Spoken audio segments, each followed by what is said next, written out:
I go by Inglis, Alan, and When were you born? What's your date of birth? July 11, 1923. And which bases did you jump out of? Spaces? Bases. Bases. Smoke jumper bases. I think all of them were basically loaded or centered in Missoula. We went out to some of the camps, or I remember at least one of them, and but I don't think there was any control there. What year did you start jumping? 43, and I was working in a veterans mental hospital, and when I left there, they sent all of us to the West Coast because of the Japanese incendiary balloons. And apparently there weren't a lot of them that actually reached our country, but it scared the pants off of our government. They were really concerned about them. I remember that there was only one article about the incendiary balloons, and that was when one landed in one of the forests there in the west, and a preacher's family went on a picnic and found this balloon, were intrigued by the electronics and the incendiary part, and it killed them all. Really? Yeah. Was that in Oregon, or do you remember where that was? That was in Montana. In Montana? Oh, wow. I think so. Yeah. Yeah.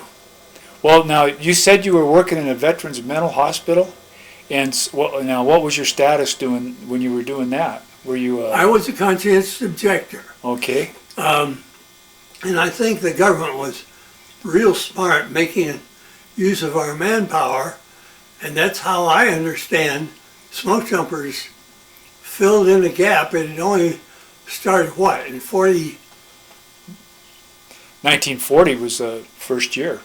The year after next will be the 75th anniversary. So is that it? Yeah. So let's go back to the start then. Where were you born? Aurora, Nebraska. Okay. Yeah. And is that where you were raised? No. We moved to Greeley, and then to St. Louis, a suburb of St. Louis. My dad was the pastor of a church that had 700 members when he was called there.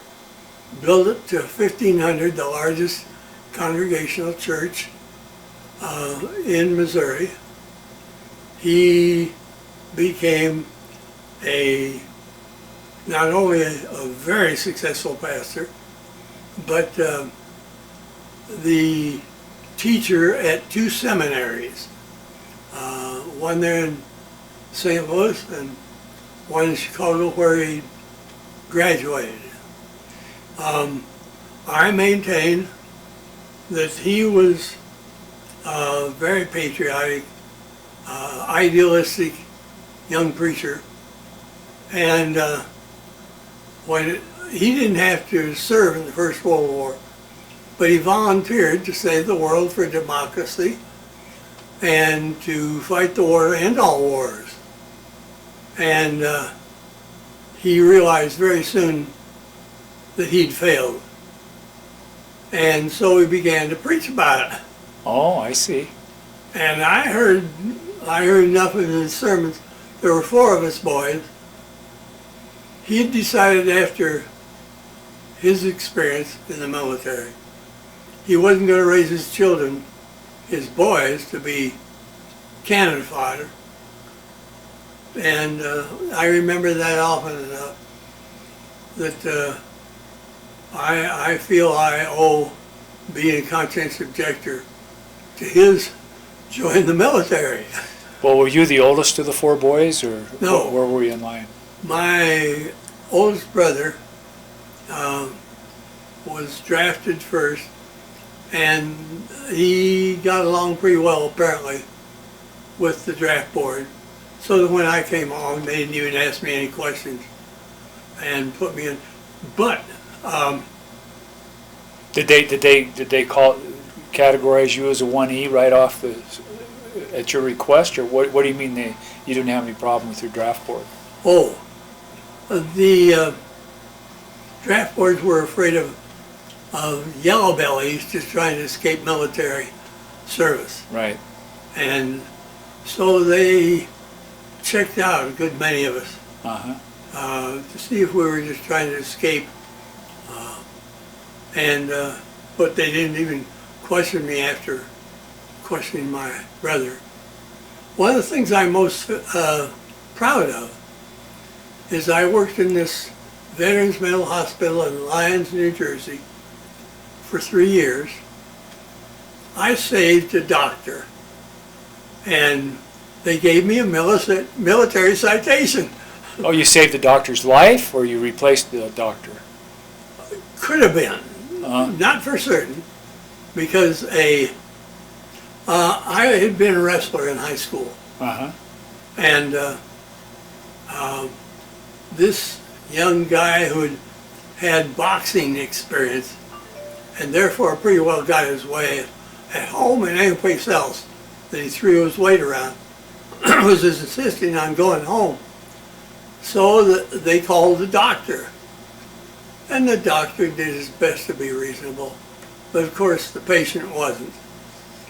And the patient got frustrated finally, jumped up, grabbed his chair, and was clobbering the doctor. I saw it coming, and I was standing right beside him, and I knocked the chair away, and it went clanging off across the floor. And then I rushed the patient because I knew if he clobbered me good, it was going to handicap me. Yeah. And I rode him to the floor pretty fast. And then it was easy to put him in leather cuffs. Restraints, yeah. So that I could take him to the violent ward where I had worked most of the 3 years. Wow. You got a citation for that Yes. experience? And I was one of these lightweights. I only weighed 135, but I wasn't afraid of them. Yeah. And, So you were in that working in that veterans mental hospital? Did you say? yes, So these guys were military veterans. exactly. Wow. So you worked with those folks, and then something changed to cause you to come out to the West. Now, what was that all about? No, yes. The Japanese started putting up their balloons, and so the government was smart. In the First World War, they just put all of us into jail immediately. This time, they were smart enough to start using what manpower was left.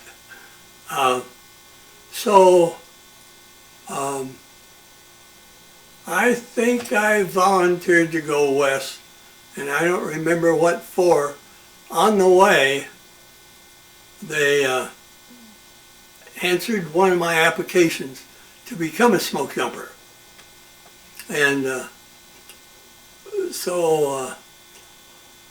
when we conscientious objectors expressed a choice and were sent there, we had to get there on our own transportation.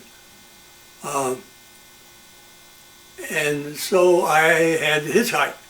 Oh, really? And I waited quite a while after all you military guys Yeah. got your ride.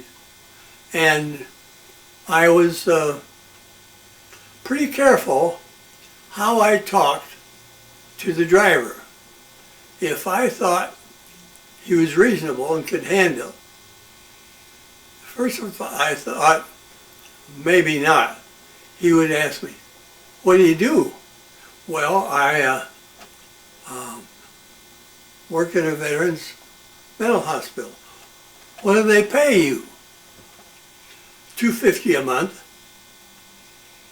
If I thought they could handle the truth, I would tell them $2.50 a month, and it didn't cost the government a cent. I'll be darned. That used to be called slavery. Yeah. We were paid $2.50 a month by the peace churches, 3 peace churches that maintained our activities. What were those churches? The Church of the Brethren, the Mennonites, and the Quakers. Okay.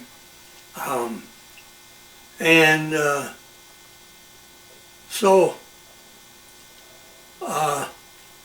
after I had never ridden in an airplane before jumping,